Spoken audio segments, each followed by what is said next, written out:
Então, continuando aqui o nosso assunto de vetores no plano,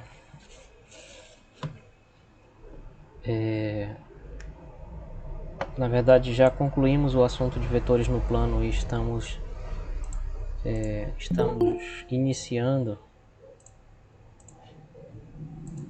Boa noite, Naor. Então já terminamos aqui o conteúdo de vetores no plano, estamos iniciando de vetores no espaço. Falei um pouquinho já na aula anterior, então vou só repetir o que eu já falei na aula anterior aqui, que é...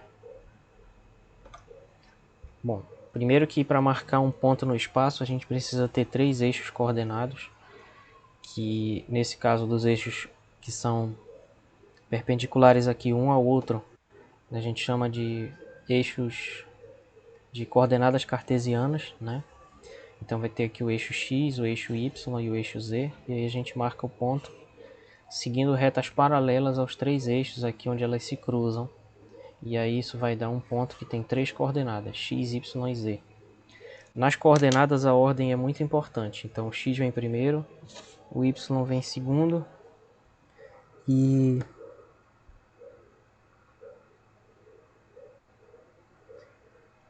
pode ir na conta que você quiser, Lucas, não tem problema nenhum, tá? Eu vou aceitar aqui do mesmo jeito. Bom, boa noite, José. Então, prosseguindo, né, nós vimos isso na aula anterior.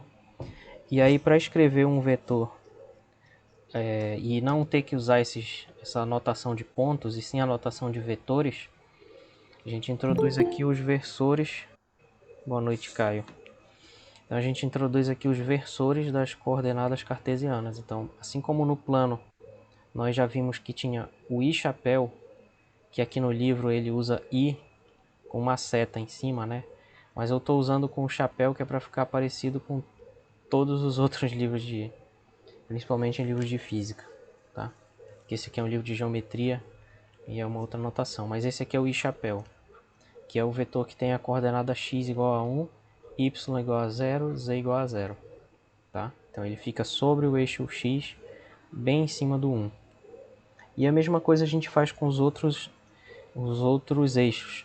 Então bem em cima do 1 no eixo y tem o j chapéu, que tem a coordenada y igual a 1 e as outras são 0. E a mesma coisa para o k chapéu, que está terminando aqui no valor z igual a 1. Então a coordenada z dele é 1 e as outras duas são 0. E aí a gente pode escrever qualquer vetor em termos desses vetores de base. Aqui é só repetindo o slide anterior, mas feito à mão aqui. E também tem essa outra notação, tá? Em vez de i chapéu, pode ser que apareça x chapéu também, que é para saber que é em relação ao eixo x. Ou, em vez de j, y chapéu, e em vez de k, z chapéu. É a mesma coisa. É exatamente a mesma coisa, só uma outra representação, tá? E como é que a gente desenha um vetor usando os versores? Basta a gente pegar, usando a ideia de marcar um ponto no espaço, nós marcamos esse ponto no espaço, e aí o vetor ele vai começar lá na origem e terminar nesse ponto, tá bom? E antes de falar da soma de vetores, vamos ver só uma coisa. Que todo vetor ele pode ser escrito em termos dos versores do espaço, tá?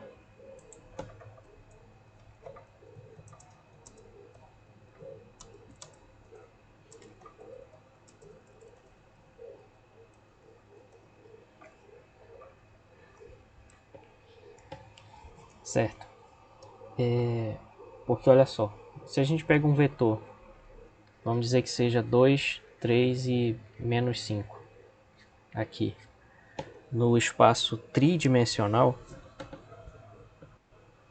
aplicado em funções, sim, com certeza, vamos ver.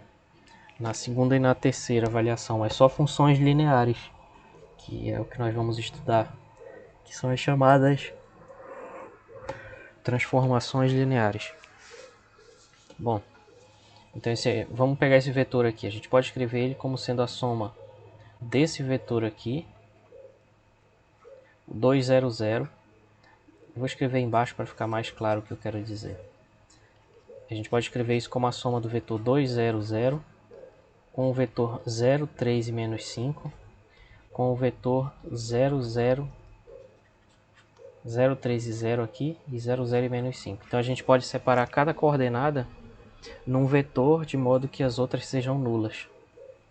A gente pode fazer isso. Por quê? Porque a soma aqui no espaço é igual à soma do plano.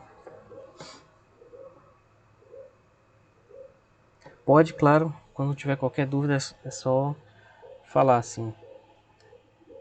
Quer falar agora? Diga lá. Não, não, professor, é só pra mim saber mesmo, só pra mim ficar atento, beleza? Obrigado. Tá bom. Ok. Então, da mesma forma que a gente fez lá no plano, a gente pode fazer aqui. Pode separar cada um aqui e as outras coordenadas vão ser zero. Que é como se a gente pudesse somar assim, ó. Cada um tem o seu lugar. É tipo a soma de números que a gente aprende lá no ensino fundamental, né? Que cada um tem a sua casa decimal. É tipo isso, entendeu? Aí a gente pode somar casa decimal a casa decimal aqui, que no caso são coordenadas. É outra coisa. Então fica 2 mais 0 dá 2. 0 mais 3 mais 0 dá 3. 0 mais 0 menos 5 dá o meu vetor V, que estava lá, certo? Mais ou menos assim. Então, beleza. E a gente pode botar os escalares aqui em evidência. Então isso fica 2 vezes 100 mais 3 vezes 010. Por quê? Porque a multiplicação por escalar, como a gente vai ver daqui a pouco, que eu deveria ter falado, na verdade deveria estar falando isso depois, mas eu já comecei, então eu não quero bagunçar ainda mais. E a gente pode botar o menos 5 em evidência vezes 001. Então olha só quem apareceu aí. Esse aqui é o nosso amigo I Chapéu, esse aqui é o J Chapéu e esse aqui é o K Chapéu. Então a gente pode escrever esse vetor como sendo 2i mais 3j menos 5k. A gente vai preferir escrever desse jeito porque assim fica mais fácil de operar, mais intuitivo, né? Então, resumindo, se fosse um vetor qualquer v igual a as coordenadas x, y e z, isso é a mesma coisa que dizer que ele é x e chapéu mais yj chapéu mais ek chapéu. São duas maneiras diferentes de representar o mesmo vetor, usando a notação de coordenadas de uma tripla ordenada, que não é na verdade um par ordenado, mas uma tripla ordenada, ou a notação dos versores, xi mais yj mais ek. E o vetor nulo aqui no espaço, ele vai ser aquele ponto que na verdade é a origem, cujas três coordenadas são 0, ou 0i mais 0j mais 0k, certo? Esse é o vetor nulo. E a soma de vetores no espaço, ela vai seguir a mesma ideia. Então, se eu tenho a mesma ideia do plano, então se a gente considerar dois vetores aqui, u igual a, vamos escrever assim, ó, u1, que é a primeira coordenada do u, u2 a segunda e u3 a terceira, tudo bem? E vamos chamar o v de v1, v2 e v3. Então a soma de vetores ela vai ser exatamente igual à soma de vetores no plano. Aqui no espaço vai ser igual ao do plano. Então a soma dos vetores u mais v, ela vai ser simplesmente, eu vou somar componente a componente, que nem eu falei ainda agora para vocês, como se a gente pudesse passar um traço de mais aqui. E aí fica u1 mais v1 na primeira, u2 mais v2 na segunda coordenada e u3 mais v3 na terceira coordenada, certo? Ou então, usando a notação de versores, se o u for u1 e chapéu mais o 2j chapéu mais o 3k chapéu, a soma deles, e o v, ele for v1i mais v2j mais v3k, A soma desses dois vetores vai ser também componente a componente. Então U mais V vai ser U1 mais V1 e chapéu, mais U2 mais V2 J chapéu, mais U3 mais V3 K chapéu, certo? Pode parecer abstrato assim, mas vocês têm que imaginar que esses números, o 1, o 2, o 3, V1, V2, V3, são números, são coordenadas. Então vamos ver um exemplo. Antes de falar da próxima operação, vamos ver exemplos.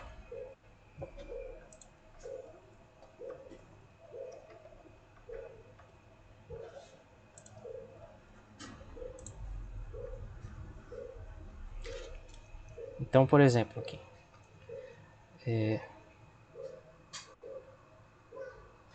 Sim.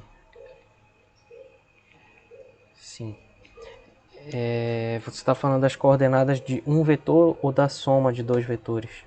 Ou das duas coisas? Prezada Marceline. Das duas? Sim, sim. Vai valer a mesma regra da soma do plano, só é mais difícil de desenhar. Aí eu não consigo desenhar, mas eu posso ver se tem aqui no livro. Aqui no livro, deixa eu ver.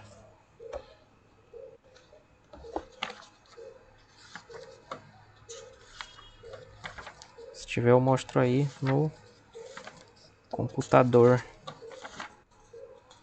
Vetores no espaço, tá?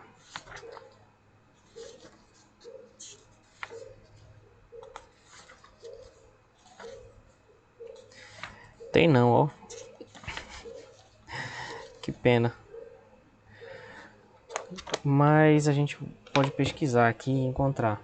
Mas antes eu vou só fazer um exemplo dos cálculos e aí eu mostro para vocês a figura. Porque justamente aqui na álgebra linear a gente tem que tentar transpor essa ideia mais geométrica para uma ideia mais algébrica, mais abstrata. Ou seja, embora nós sejamos estudantes de física, que eu me considero também estudante de física pelo resto da vida. Embora a gente seja estudante disso, a gente tem também que tentar ter uma mente livre para uma abstração que vai além da nossa necessidade, tá? Então, embora na física o vetor ele seja uma força, um deslocamento, uma grandeza, a gente tem também que imaginar ele de uma maneira abstrata, como uma entidade matemática, tipo um número, uma função, uma matriz, uma parada assim, né?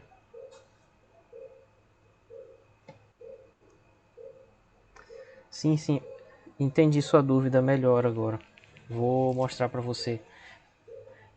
Porque como é que a gente soma pontos, né? Eu acho que foi mais ou menos essa questão, né? Já vou falar. Vamos só continuar fazendo aqui, por exemplo. Se o U fosse 1, 2 e 5 e 7, tá? E o V fosse menos 3, menos 2 e menos 1. Como é que eu somo esses dois? Eu somo componente a componente. Mesmo sendo no espaço, vale a mesma regra do plano. A diferença é que tem uma coordenada a mais. Então vai ficar 1 mais menos 3, 2 mais menos 2 e 7 mais menos 1. Então essa soma vai ficar 1 menos 3 menos 2, 2 menos 2, 0, 7 menos 1, 6. Isso aqui usando a notação de par ordenado. Usando a notação de versores, eu teria que dizer que o U ele é I chapéu mais 2J mais 7K, enquanto que o V ele é menos 3I menos 2J menos K. E aí a soma dos dois vai ser uma soma também componente a componente, então vai ser... O legal é que aqui a gente pode mesmo somar os dois e ir agrupando enquanto a gente está escrevendo. Então eu posso repetir aqui e juntar tudo. Talvez não pareça muito vantajoso agora, mas com o passar do tempo se torna. Então 1 menos 3i dá menos 2i. Aí esse outro aqui, 2j menos 2j dá 0, aí a gente nem escreve, né? E aqui 7k menos k dá mais 6k, ok? Então essa seria a soma de vetores usando os versores aqui. E ali em cima usando a notação de par ordenado, de tripla ordenada, porque são 3 coordenadas agora. Aí a nossa colega, como é que a gente soma pontos?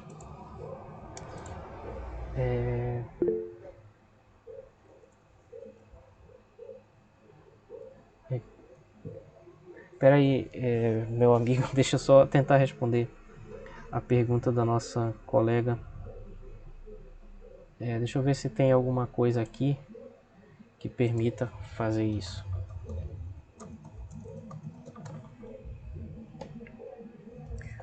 Tá, tem, olha só que legal. Coordenadas de vetores no espaço.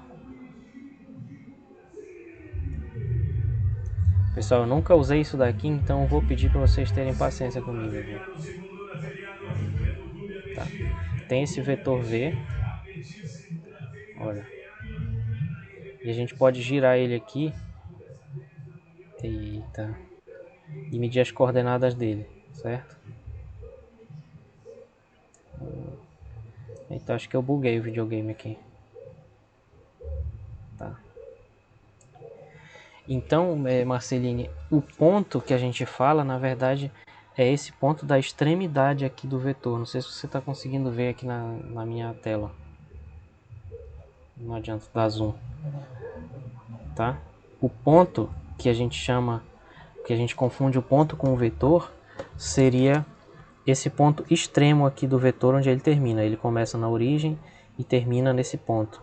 Então as coordenadas desse ponto são as coordenadas do vetor.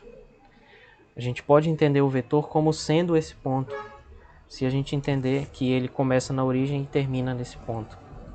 Não sei se ficou mais claro. Aí a soma dos pontos, na verdade, é a soma dos vetores. Então se eu fosse somar esse... não vou conseguir usar a animação aqui para isso. Mas é a mesma coisa lá do plano. Vou tentar fazer aqui. No espaço seria mais ou menos assim. A gente tem aqui o X, o Y e o Z. Tá? Aí vamos supor que a gente quer somar dois vetores aqui. Tá? Que ele vai ter essas coordenadas, vamos dizer, bem aqui, ó. E bem aqui. Então as coordenadas dele vai ser o 1 no eixo X, o 2 no eixo Y e o 3 no eixo Z. Então quando a gente diz que ele é um ponto, seria esse ponto P aqui. Não deu tempo de aceitar a pessoa que tentou entrar aí. Então o ponto ele é esse daqui. Olá, boa noite. Tá? Mas ao mesmo tempo essas são também as coordenadas do vetor U. Então a gente pode chamar o vetor U, que é essa seta que começa lá na origem e termina nesse ponto, a gente chama pelo mesmo nome. O 1, o 2 e o 3. Mas a gente tem que ter a noção de que são coisas diferentes. Aí eu já vou responder vocês. Deixa eu só fazer uma coisa aqui. Para somar, ó, vamos supor que a gente vai somar com esse vetor V bem aqui. V. Que eu vou fazer de outra cor para ele ter... a gente conseguir diferenciar. Vamos supor que eu vou somar com esse V que está bem aqui, ó. E as coordenadas dele já vão estar para cá. Tá? Já vão ser... fiz errado aqui. Vai ser isso aqui. E aqui na diagonal eu vejo as coordenadas no eixo Z. Pessoal, eu vou responder todos vocês, tá? Por favor, não fiquem chateadas e chateados aí. Já vou responder, eu só quero concluir esse raciocínio aqui. Então a soma, ela vai ser um paralelogramo aqui tridimensional, em que eu vou obter um vetor mais ou menos assim. eu não vou conseguir desenhar nunca. Mas vai ser mais ou menos assim, ó, que vai dar esse ponto aqui. Então, quando a gente soma as coordenadas dos pontos, vai dar a coordenada desse ponto, que é a soma, que ele vai estar mais ou menos por aqui assim. Então, a coordenada dele vai ser a soma desse verde com o amarelo. É lógico que o meu desenho não vai ficar bom, né? Lógico que não vai representar fielmente, mas a ideia é essa. Então, quando você fala de soma de coordenadas, soma de pontos, né? Como é possível isso? É porque quando a gente soma as coordenadas aqui dos dois pontos, o resultado que dá é o ponto que é a extremidade do vetor soma, tá? Então não é que a gente esteja somando pontos, é que quando a gente pega bem aqui o ponto da extremidade do vetor U e o ponto da extremidade do vetor V, e a gente soma as coordenadas dos dois, dá as coordenadas desse ponto que é a extremidade do vetor soma. Tá? Eu não sei se eu consegui ser claro. Valeu. Vamos lá, pessoal. Tem algumas pessoas que queriam perguntar. Acho que quem estava na fila aí era o Emerson. Diga lá. Desistiu? Cansou? Ô, professor, Tô lhe ouvindo. como ficaria a representação de um plano complexo, as coordenadas? Tá falando de um número complexo ou de um vetor com coordenadas que são números complexos? Com números complexos. Exatamente isso. É aí que entra a importância da álgebra. Não tem como fazer um desenho. Porque esse desenho Tá. teria 6 dimensões, Ih, rapaz. Então deixa pra lá. né? O desenho teria 6 dimensões. Aí por isso que a gente usa a álgebra. Mas, na verdade, não dimensão no sentido que a gente vai estudar aqui, mas no sentido do desenho. Seria um vetor complexo. Isso existe e isso é importante também, tá? Ah, Mas eu acho que eu não vou falar, não, porque tudo bem. na álgebra, a gente vai estudar isso na segunda avaliação, mas na álgebra a gente tem escalares e vetores. Boa noite, Anderson. Então, todas as propriedades que a gente usar usando números reais vão ser válidas para números complexos, porque eles são escalares. Os dois têm a mesma... tá na mesma hierarquia, digamos assim, de escalares. Então a diferença vai ser pouca. A diferença vai se manifestar mais no produto interno, que é a generalização do produto escalar que a gente vai estudar semana que vem. Boa noite, Flávio. Beleza, meu amigo? Quem mais? Você entendeu? Que bom.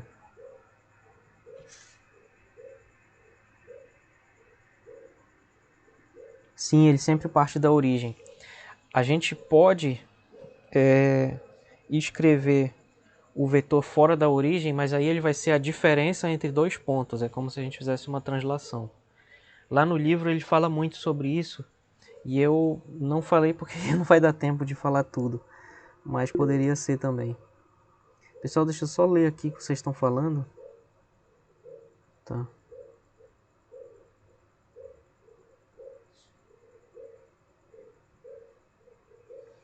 Bom, os exercícios que eu passo eu não posso resolver todos, posso resolver alguns, que também para vocês treinarem. Mas aí você pode dizer qual é o que está mais pegando aí e eu posso tentar resolver. Tá, deixa eu só ver o que vocês estão falando aqui. Tá tudo bem, Luiz, sem problema nenhum.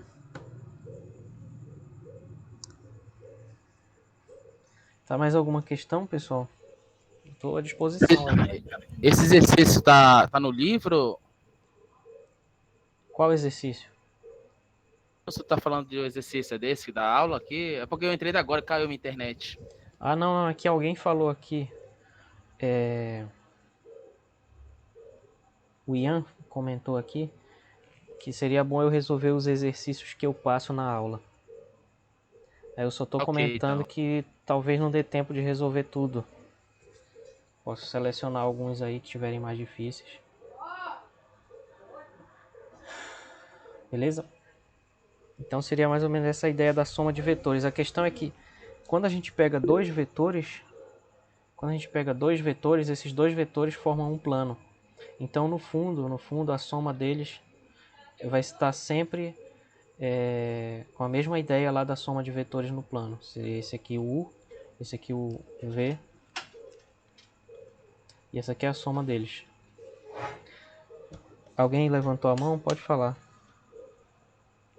Professor, eu queria Oi. saber se eu posso considerar que cada um desses 3 pontos possa ser um vetor no plano ou é errado.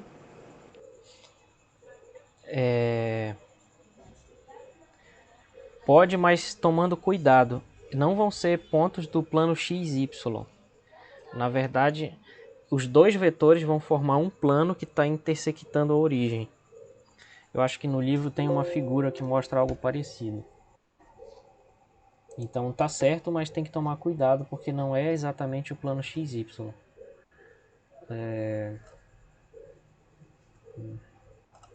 Não sei em que capítulo eu tô. Tá. Deixa eu só mostrar uma coisa. Vetores no espaço. Aqui. Ó, porque tem vários planos, na verdade. Então a gente só tem que tomar cuidado com isso. Por exemplo, quando a gente tem aqui o espaço tridimensional, juntando o eixo X e o eixo Y, a gente tem um plano, que é o plano XY aqui. Né? Juntando o eixo X e o Z, a gente vai ter um outro plano, que é o plano XZ. Aí o que acontece também é que dois vetores marcados na origem vão determinar um plano também. E, por exemplo, aqui, ó, se eu pegasse um vetor que... Deixa eu exemplificar aqui, peraí.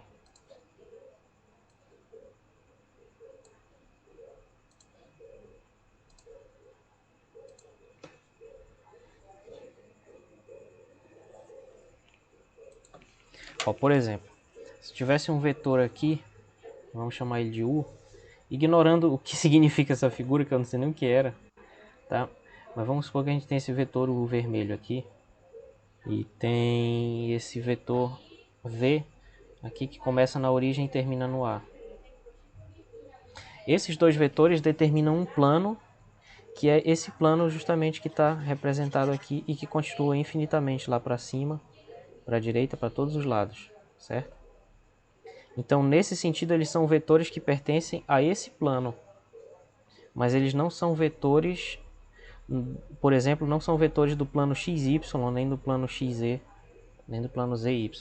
A gente vai discutir isso quando falar de subespaços vetoriais, né? Lá na segunda avaliação. A gente vai ter uma oportunidade muito boa de comentar isso daí. Tá bom? Mais alguma questão?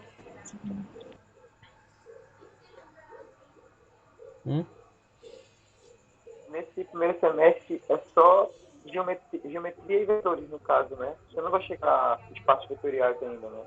Não. Ainda não. Porque eu não sei se eu tô errado, mas eu imaginei que seria melhor assim. Pra Não, é até vocês mais e fácil, né? pra mim também. Tá? Boa noite.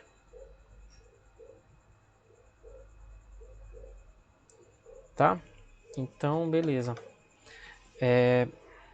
Bom, então acho que a gente já fez um exemplo lá de soma de vetores. E se fosse, por exemplo, assim, olha só como algumas vezes é bem fácil.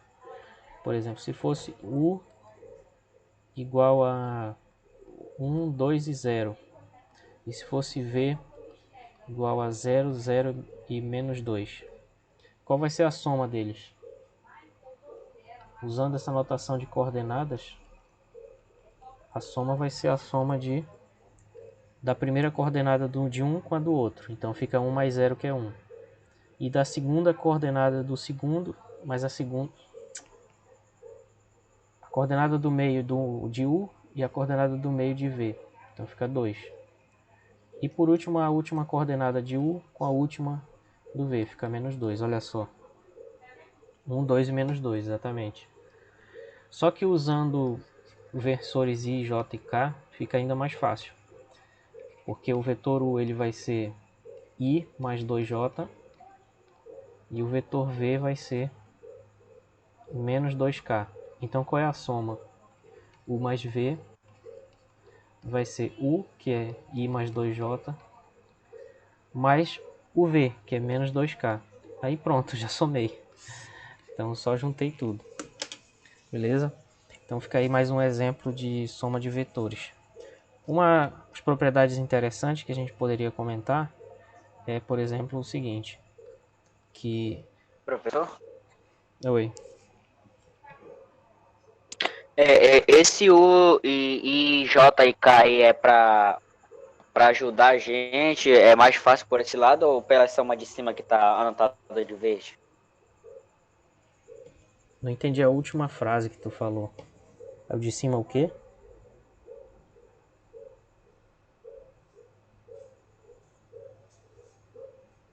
Alô? Cadê tu? Não entendi.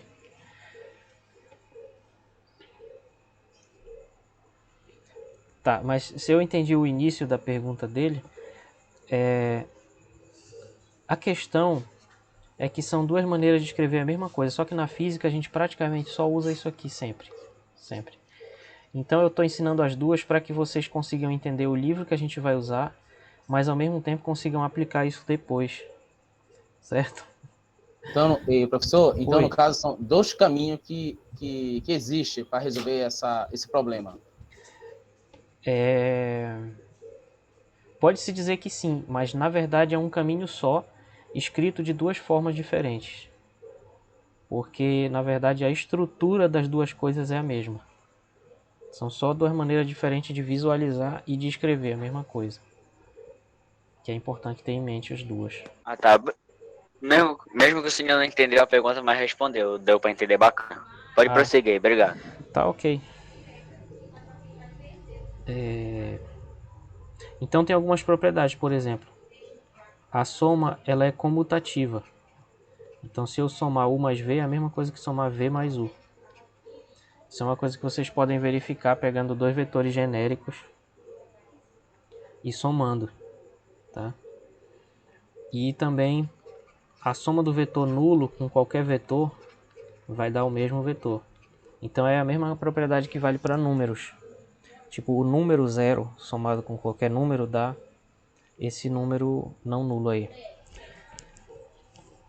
E assim por diante, também vale a associatividade, ou seja, se eu estiver somando três vetores, tanto faz se eu somar primeiro esses dois últimos aqui e depois somar com o primeiro lá, ou se eu somar o primeiro com o segundo e depois somar o terceiro. Então o nome disso é associatividade. Beleza? São só algumas propriedades aqui que nós vamos voltar a ver no futuro, mas que eu já estou comentando aqui. Essa daqui é a comutatividade.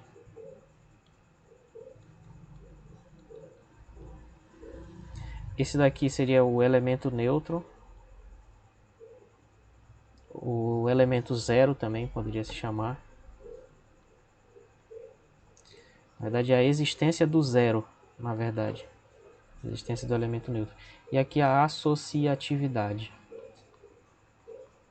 Uma palavra boa para ir no soletrando. Associatividade. Tá? Beleza. A multiplicação por escalar, ela vai seguir a seguinte regra. Um número escalar vezes um vetor, como é que a gente vai calcular? Né? Sendo lambda um escalar. Escalar é o que não é vetor. Grosso modo. Escalar, que nesse caso vamos supor que é um número real. Tá? E isso daqui um vetor no espaço. Como é que a gente efetua isso? Vai ser muito parecido com o que nós fizemos no plano.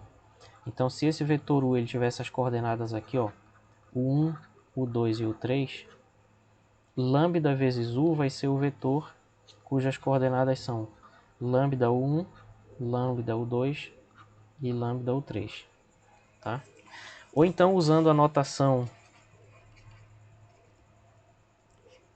Na verdade, isso aqui não é só uma notação. Nós vamos ver depois que o I, o J e o K eles têm uma importância também algébrica, porque eles vão ser a base do espaço. Depois a gente vai entender o que diabo é base. Bom, então usando a notação de I, J e K, eu não estou entendendo que língua vocês estão falando aí nessas mensagens. Então usando a notação de J e K, pegando um vetor genérico U, que seja U1I mais U2J mais U3K, o produto escalar o produto pelo número, pelo escalar lambda, é por definição isso aqui. Lambda U1 vezes I chapéu, mais lambda U2, J chapéu, mais lambda U3 vezes K chapéu. Então é assim que a gente efetua a multiplicação por escalar, escrito na notação aqui de tripla ordenada. Toda vez o meu cérebro fica dizendo para eu falar tripa, mas é tripla, tá? Tripla ordenada aqui. Vejamos uns exemplos aqui de multiplicação por escalar.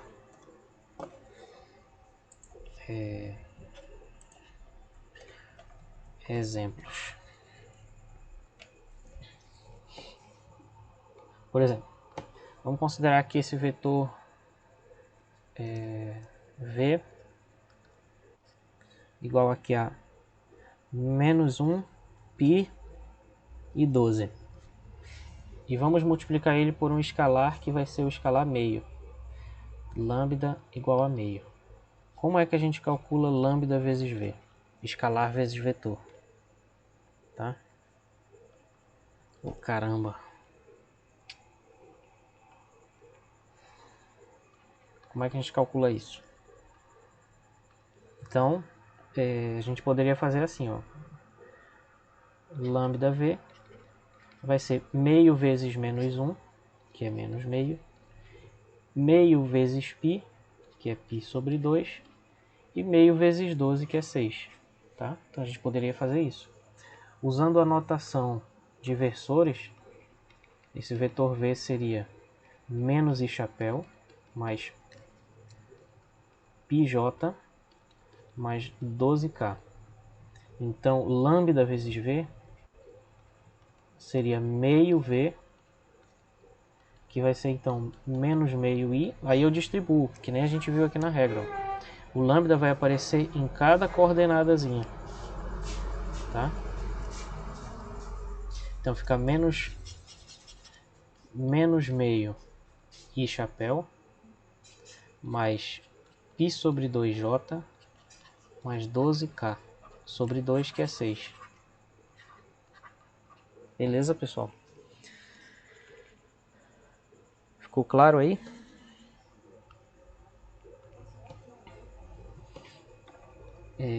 Ficou claro, pessoal? Alguma dúvida? Se houver uma dúvida, podem falar aí. Beleza? Só uma observação que eu acho que... Pô, me ficou tranquilo, professor. Ótimo. Bom, só uma observação aqui.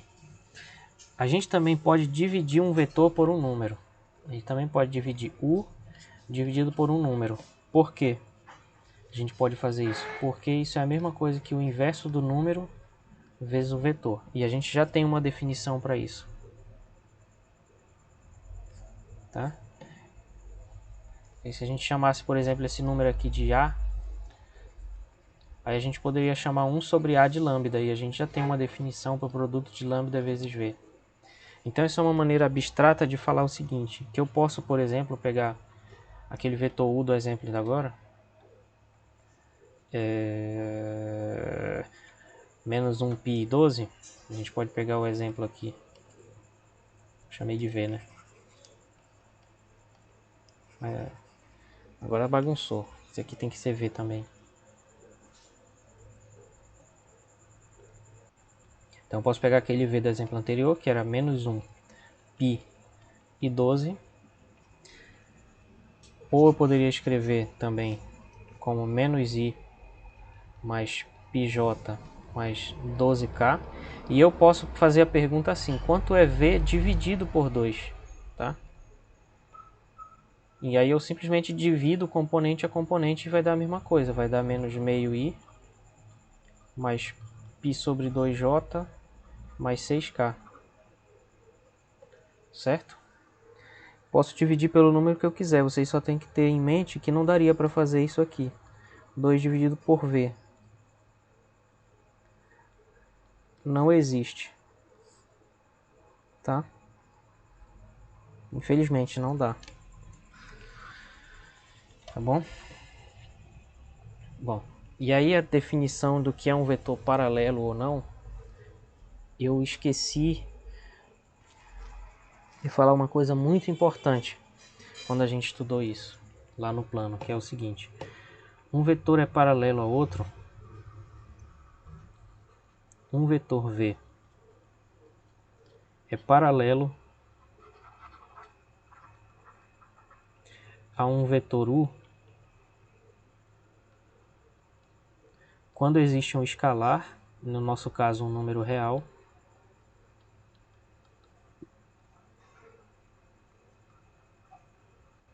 entre aspas, entre parênteses aqui, escalar quer dizer número real.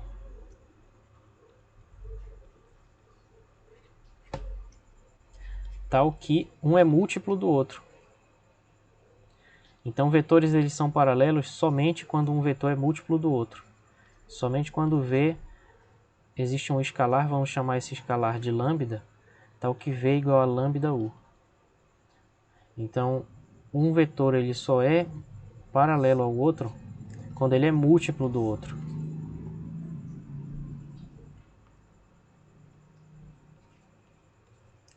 Vou até escrever isso que eu gostei desse jeito de falar. Ou seja, dois vetores são paralelos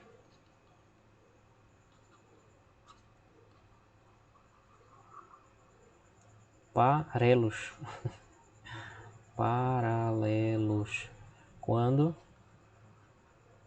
um é múltiplo do outro.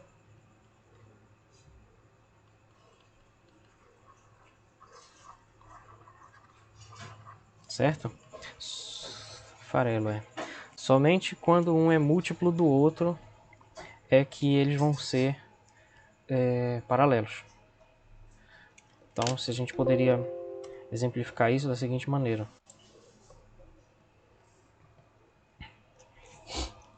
Por exemplo, aqui, ó. Esse vetor, vamos começar bem simples aqui. Esse vetor aqui, U igual a 10 e chapéu. Tá? Ele é paralelo ao versor e chapéu. Por quê? Porque bem aqui tem um número que um deles é igual a esse número vezes o outro. Entenderam? Por exemplo, o vetor V igual a menos 7k chapéu, ele é paralelo. Antes disso, só a gente pode então escrever isso da seguinte forma. Ó. Bem aqui a gente poderia escrever que V é paralelo a U. Essa aqui é a notação, para dizer que eles são paralelos. A gente coloca essas duas barras deitadas aí. V paralelo a U. Então bem aqui a gente poderia dizer que U é paralelo a I chapéu. Ok? Se a gente pensar agora num vetor V igual a menos 7k chapéu, ele é paralelo também ao versor. Lembrando que o versor é um vetor também, né? A única diferença é que ele é unitário e está no eixo. Ao versor K. Então a gente poderia dizer que esse vetor V ele é paralelo ao versor K. Agora, se a gente pegasse um vetor W aqui, igual a 1, 2 e 3, né? Ele é paralelo Não, vamos dizer assim,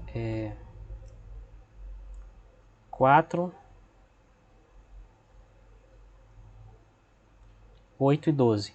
Ele é paralelo ao vetor, vamos chamar de x, ao vetor x igual a 1, 2 e 3. Por quê?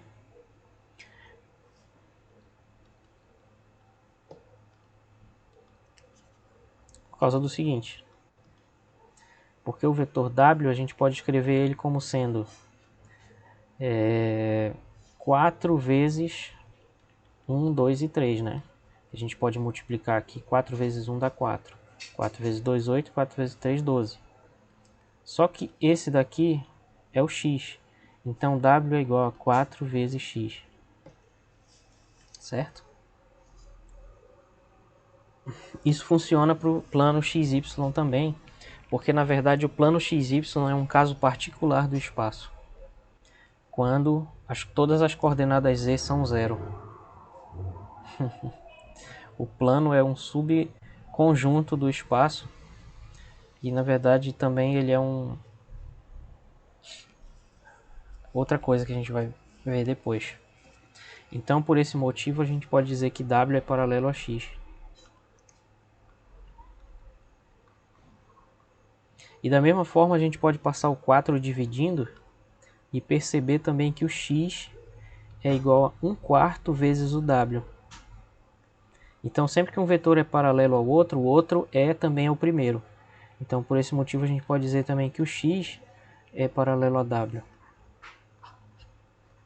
Né? Certo? Ficou claro, pessoal, essa primeira ideia aí do que é paralelismo? Agora vamos ver um exemplo sobre paralelismo aí que já não vai ser tão imediato. Quer ver? Que é o seguinte, verifique, por exemplo, aqui um exemplo de vetores primeiro que não são paralelos. Por exemplo, vamos chamar assim, esse vetor A igual a 1, 2 e 3, e o vetor B aqui, que é igual a menos 7, menos 14 e menos 29. Esses vetores são paralelos? Como é que a gente descobre isso? Para que eles sejam paralelos, deveria existir um certo número lambda, né, tal que A seja igual a lambda B ou B seja igual a lambda vezes A, não é? Então vamos tentar descobrir se esse número existe, porque se ele existir, só vai existir um 1, né? Só vai existir um número caso tenha. Então se a gente pegar essa coordenada menos 7 e dividir por 1, vai dar menos 7. Então nos parece, por enquanto, que o lambda seria igual a menos 7, né?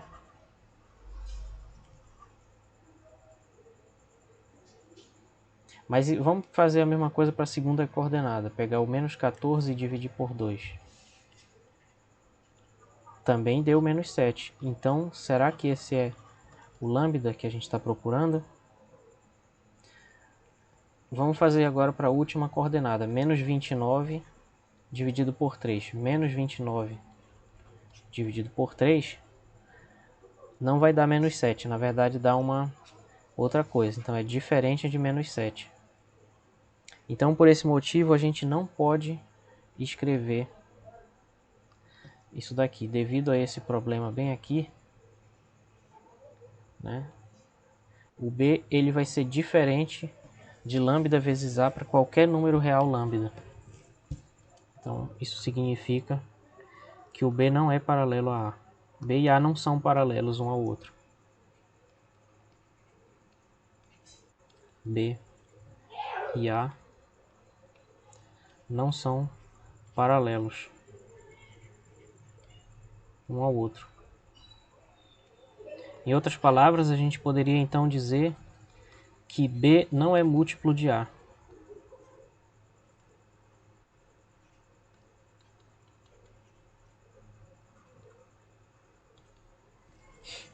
né? B não é múltiplo de A. Beleza? Então fica esse contra-exemplo aí. Sobre o módulo de um vetor no espaço vai ser a... Deixa eu pegar uma figura que está mais aqui na... Não está não. Que está aqui no livro. De como a gente marca um ponto aqui no espaço tridimensional. Essa figura aqui que me interessa.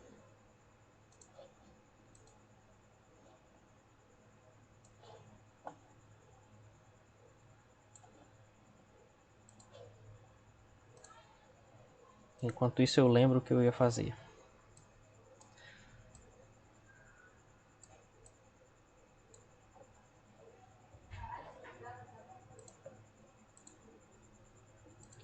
Vos peço um pouquinho de paciência.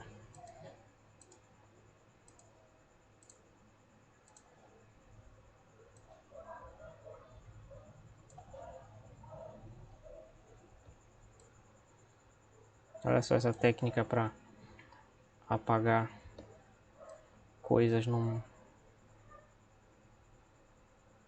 Que merda, não deu. Quase. Bom, então vamos imaginar aqui que a gente tem um vetor genérico. O que quer dizer um vetor genérico? Um vetor qualquer, tá? Que tem a sua extremidade aqui no ponto P. Na verdade não precisa dessa bolinha. Tem a sua extremidade aqui no ponto P. Então vamos dizer que aqui no eixo X a coordenada dele vai ser UX aqui, ou U1, vamos chamar de U1. No eixo Y vamos chamar de U2 a coordenada dele. E no eixo Z, U3, tá? Que vai ser justamente essas distâncias. U1 vai ser esse tamanho tracejado aqui. U2 este. E o 3 este aqui. Tá? Então vamos chamar esse vetor de U. U igual a U1 e chapéu, mais o 2J, mais o 3K.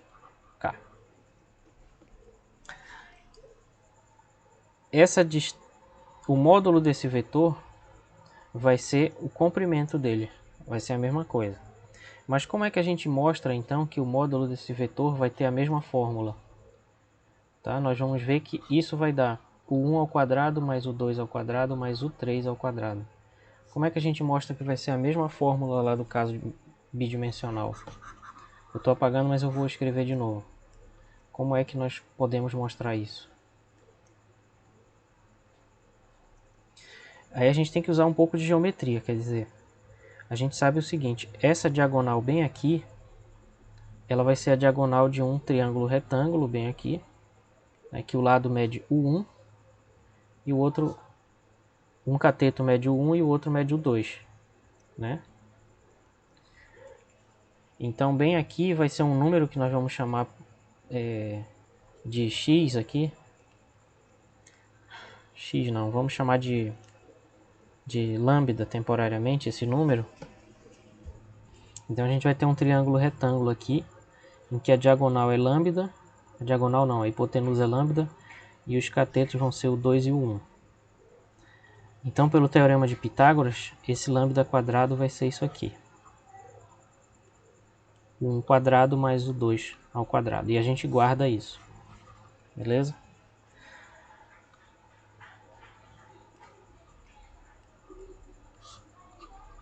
Ok. Agora nós vamos ter, olha que interessante, bem aqui vai formar um ângulo reto também. Não sei se vocês estão conseguindo entender meu desenho. Mas vai formar um ângulo reto em que a diagonal vai ser esse lambda aqui. Toda hora eu quero falar diagonal. O cateto desse triângulo bem aqui, ó, que eu estou circulando aqui de vermelho, mal e porcamente. O cateto dele vai ser esse lambda, que é a diagonal desse outro aqui, né? A hipotenusa desse triângulo vai ser o módulo de U, que a gente quer saber. E a altura aqui vai ser o 3. Então a gente pode transpor esse triângulo para cá. como sendo esse daqui, ó. A hipotenusa vai ser o módulo de U, que é o comprimento, o tamanho do vetor. Aqui embaixo vai medir lambda, aqui vai ser um ângulo reto, e aqui vai medir U3, certo? Então, pelo teorema de Pitágoras aplicado de novo,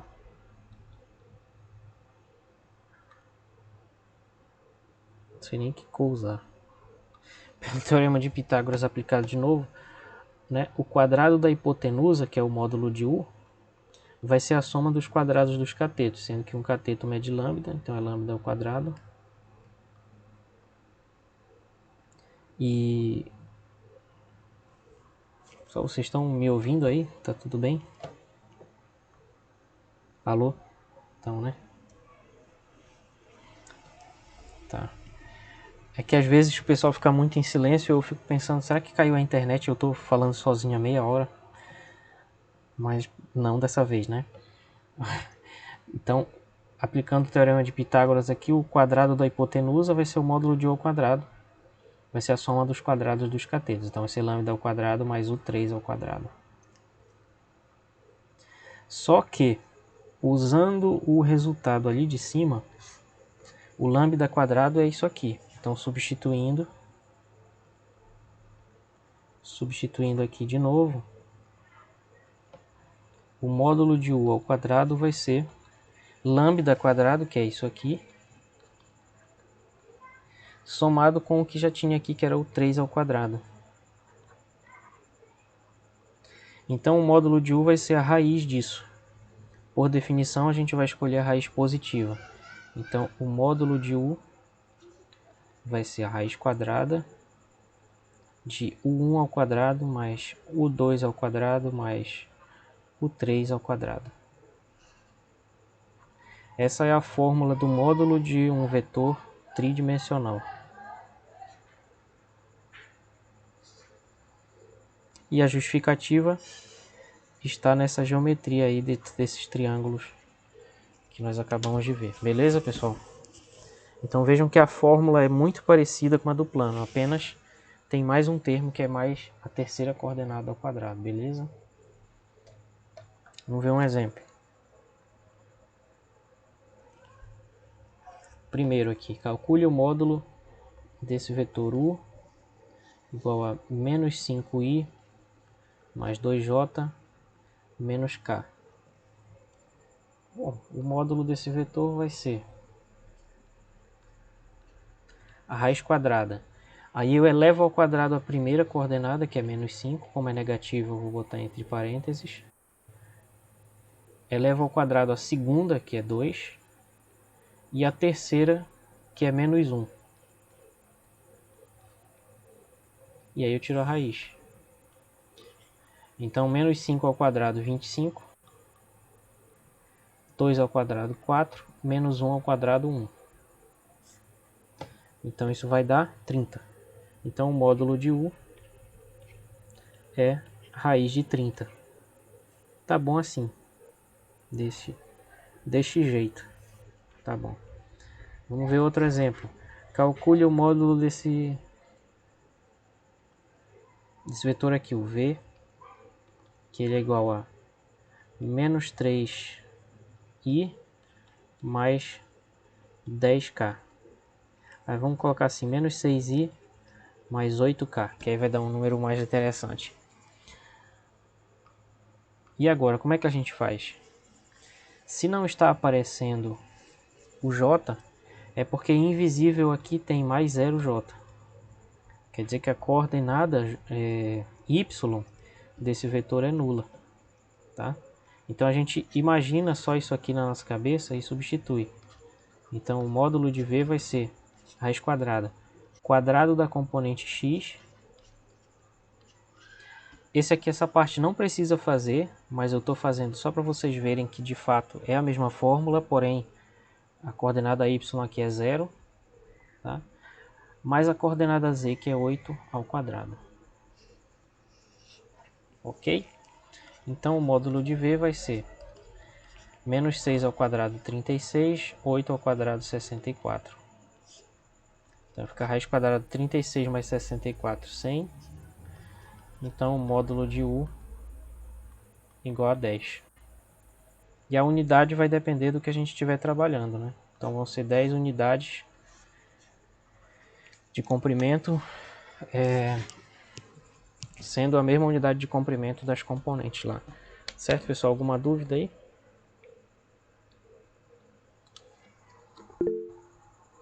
Diga. Professor, licença, boa noite. E aí, professor, a fórmula sempre vai ser essa daí? Aham.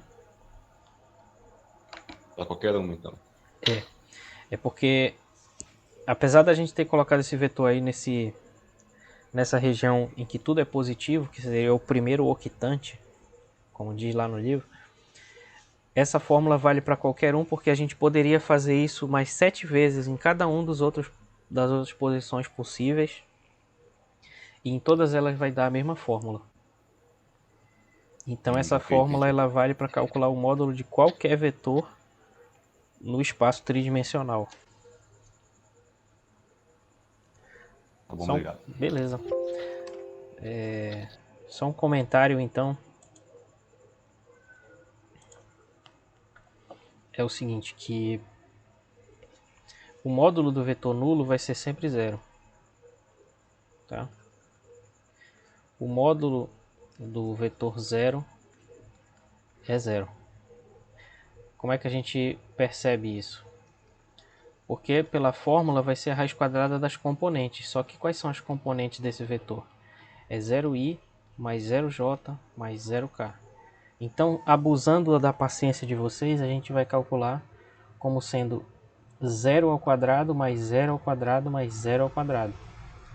Isso, calculando esses quadrados, somando e tirando a raiz, continua zero. Então isso não é surpreendente. Não é surpreendente que o módulo do vetor nulo seja nulo. Como é que a gente interpreta isso geometricamente? Ele é um vetor que começa e termina num único ponto. Então ele não tem comprimento. O comprimento dele é zero. Mas uma coisa que talvez não seja surpreendente, principalmente em outros contextos, é que se o módulo de um vetor é zero, então esse vetor é o vetor nulo. Isso daqui é um pouco mais complicado de demonstrar, apesar de parecer óbvio, né? Porque o que nós mostramos aqui em cima foi o contrário. A gente mostrou que se o vetor é nulo, então o módulo dele é zero, né? Agora, e o contrário? Bom, aí para calcular o contrário tem que usar um pouquinho de matemática. Então, se o módulo é zero, significa que a raiz disso aqui é zero.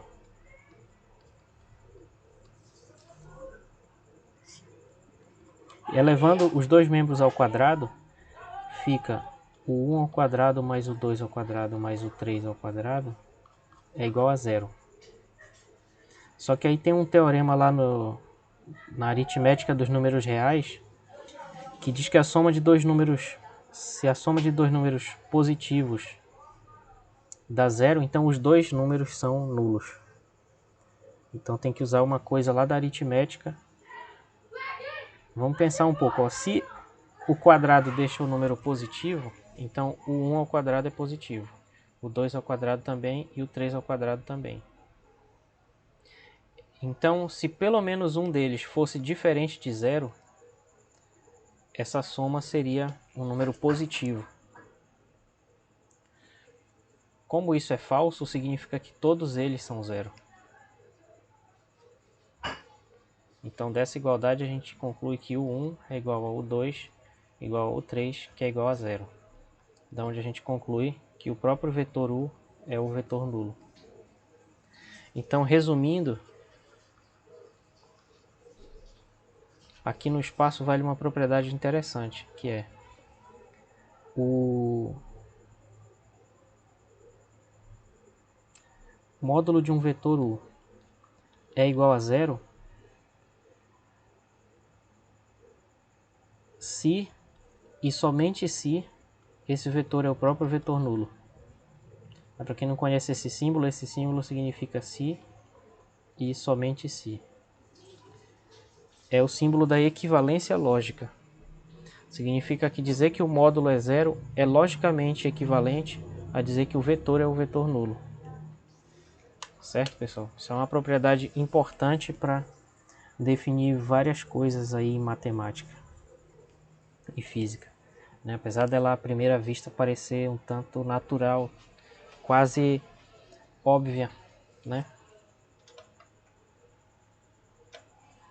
E existem outras propriedades do módulo que a gente não vai demonstrar, tá? Mas eu queria só comentar um pouco aqui sobre vetores unitários. Então, os vetores unitários, eles continuam sendo vetores que têm módulo 1. Então, se o módulo de um vetor é igual a 1, ele é um vetor unitário. Agora, os vetores unitários, eles moram não no círculo, mas na esfera tridimensional. Então, vai ter aqui ainda... Difícil de enxergar esse verde. Vai ter aqui o K-chapéu, o I-chapéu e o J. Mas esses são só os exemplos mais fáceis de ver. Qualquer vetor que venha acabar aqui na superfície da esfera vai ser um vetor unitário dessa esfera de raio 1. Tá? Então, por exemplo, esse vetor aqui é um vetor unitário. Menos 1 sobre raiz de 2i mais 0j mais 1 sobre raiz de 2k. Esse vetor é um vetor unitário, porque se eu calcular o módulo dele, fica raiz quadrada de menos 1 sobre raiz de 2 ao quadrado, mais 0 ao quadrado, mais 1 sobre raiz de 2 ao quadrado. E calculando isso, menos 1 sobre raiz de 2 ao quadrado dá meio.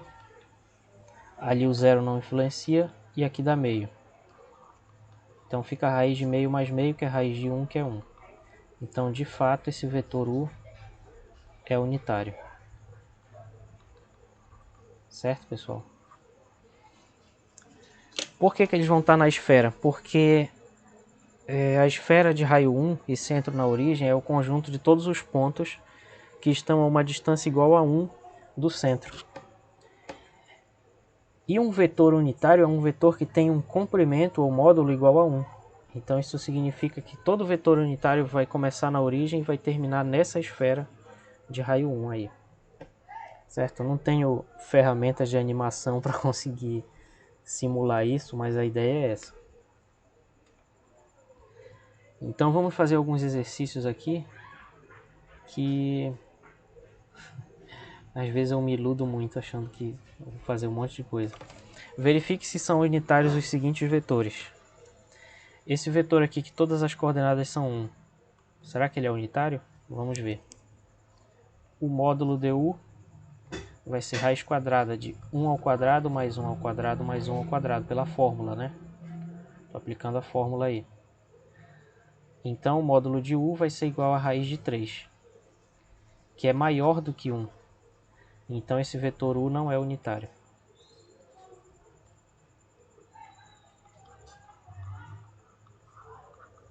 Certo? E quanto ao vetor v, será que ele é unitário? Vejamos. O módulo de v vai ser a raiz quadrada de 1 sobre raiz de 6 ao quadrado, mais 2 sobre raiz de 6 ao quadrado, mais 1 sobre raiz de 6 ao quadrado. Eita, conta grande. Então, esse primeiro aqui vai dar 1/6, né? Porque a raiz elevada ao quadrado dá o próprio número. O segundo vai dar 2 ao quadrado, que é 4. E o denominador é o mesmo, então vai ser 6 aqui. E o último ali, 1, também sobre 6. Então, vai dar... Em cima vai dar 1 mais 4 mais 1, que é 6, dividido por 6. Da raiz de 1, que é 1. Consequentemente, o vetor v é unitário. Então, contrariando a primeira ideia que a gente possa ter, um vetor cujas coordenadas são todas 1 não é unitário, porque o módulo dele vai ser raiz de 3. Certo? E agora, Determine o valor de n para que o vetor v igual a n menos meio e 3/4 seja unitário. Como é que a gente faz isso? A gente calcula o módulo de v, que vai ser então a raiz quadrada da primeira componente de v ao quadrado mais a segunda ao quadrado mais a terceira ao quadrado. Então vai ficar a raiz quadrada, a primeira componente é n, a segunda é menos meio e a terceira é 3/4. Tem uma criançada bastante animada aqui na minha rua. Estão brincando de pira-se-esconde. Então o módulo de v vai ficar n ao quadrado, meio ao quadrado vai dar 1/4. Pelo incrível que pareça, aqui estão brincando também. É. Saudade, né? E o último ali vai ficar 3 ao quadrado é 9, 4 ao quadrado é 16. Para que o vetor seja unitário, o módulo dele vai ser igual a 1. Então, para satisfazer as condições da questão, 1 tem que ser igual a essa raiz aí. Vamos só simplificar antes de tentar resolver. Boa ideia. Me chama também. E aqui então vai ficar 4 em cima, 4 mais 9, 13 sobre 16. Então vamos resolver essa equação para descobrir quanto tem que ser o n para que esse vetor seja unitário. A gente vai elevar isso ao quadrado.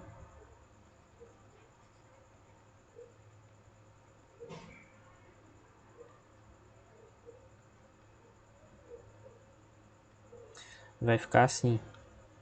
Vai ficar 1 ao quadrado é igual a n ao quadrado mais 13 sobre 16. Passa o 13 sobre 16 subtraindo para o lado de lá.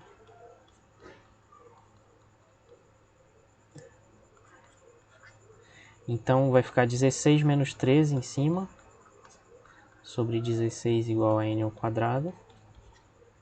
Que significa que n ao quadrado vai ser então 3 sobre 16 e tirando a raiz a gente vê tudo bem. Pode ir. Fique à vontade. Então o n tirando a raiz ele vai ser a raiz quadrada disso. Mas essa não é a única solução. Porque a única coisa que a gente precisa é que o n ao quadrado seja 3 sobre 16. Não precisa ser um número positivo. Então o n vai ser mais ou menos a raiz de 3 sobre a raiz de 16, que é 4. Então para que esse vetor aí seja unitário, o n pode ser mais ou menos raiz de 3 sobre 4.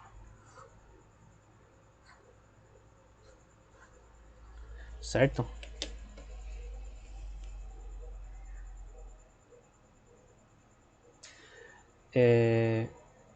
E agora essa daqui, determine o valor de A para que U igual a A menos 2A e 2A seja um versor. Versor é um vetor unitário, né?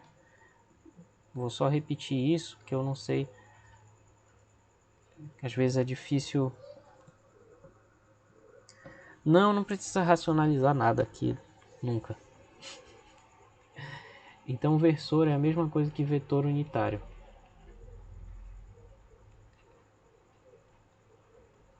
Certo? Então, para que esse vetor aí seja um versor, o módulo dele tem que ser igual a 1. Então, o que a gente quer é que o módulo de U seja igual a 1. Ou seja, 1 vai ser igual a raiz quadrada da primeira componente de U ao quadrado, mais a segunda, que é menos 2A, ao quadrado, mais a terceira, que é 2A, ao quadrado. Então, fica 1 é igual a raiz de A ao quadrado, menos 2A ao quadrado dá 4A ao quadrado, e o último também. Então, fica 4 mais 4, 8, mais 1, 9. Então, isso fica a raiz de 9A ao quadrado. Aí aqui vai entrar uma questão matemática que eu queria muito poder evitar, mas infelizmente eu não posso. Essa raiz, ela vai ser raiz de 9 vezes raiz de A ao quadrado, né? Só que aí entra um detalhezinho matemático, que eu vou comentar bem aqui no cantinho.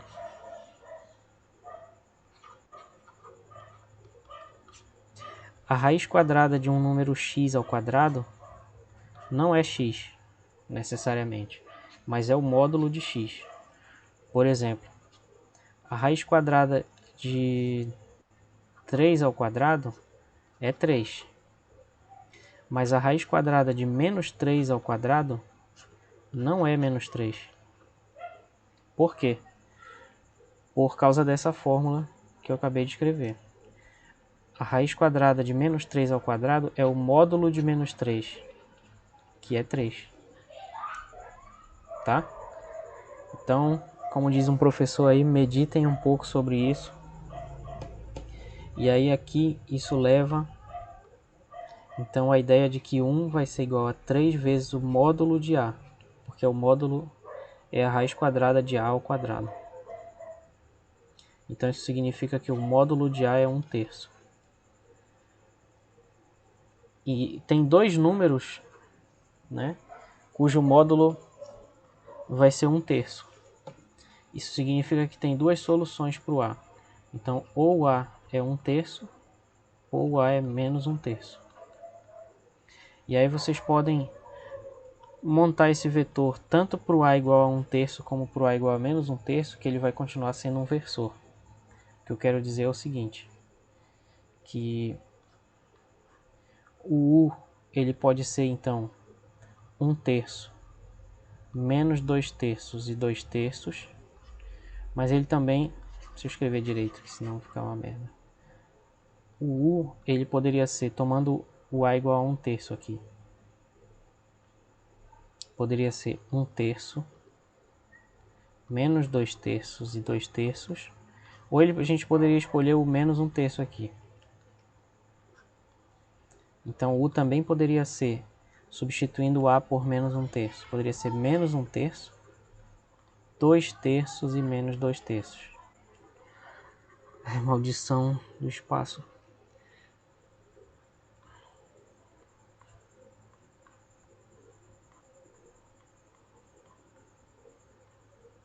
Essas duas soluções são válidas.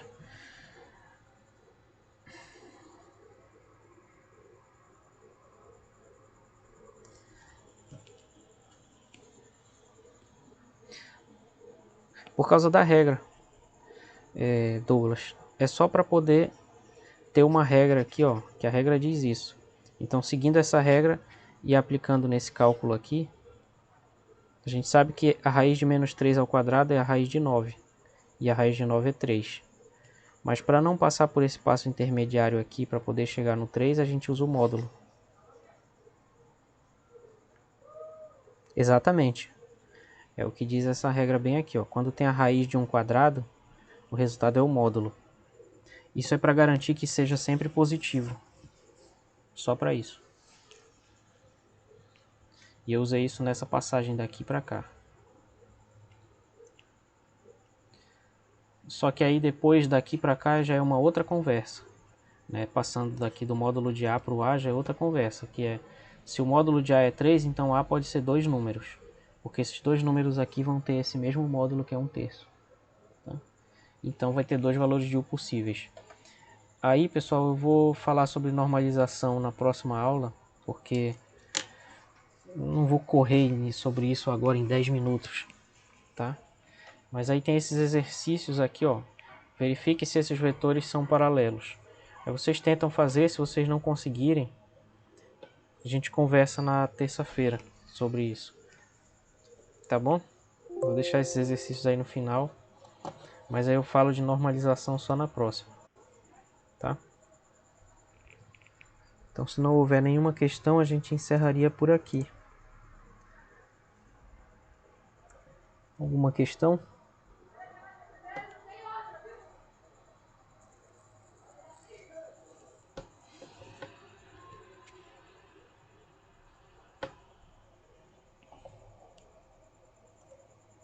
Não, né?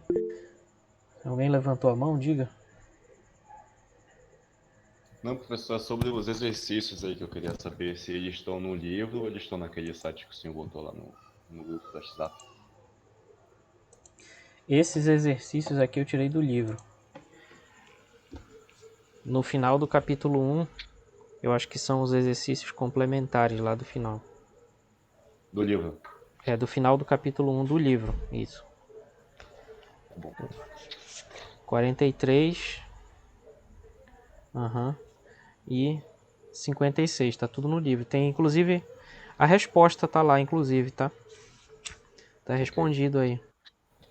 Que é ótimo, né, pra gente checar se a gente conseguiu fazer direitinho ou não. Tá bom? E no livro também tem outros exercícios, não tem só esses. Aí dá pra vocês treinarem bastante. Beleza? Então, se não houver mais nenhuma questão, a gente pode encerrar. Mais alguma questão? Se houver, fiquem à vontade aí.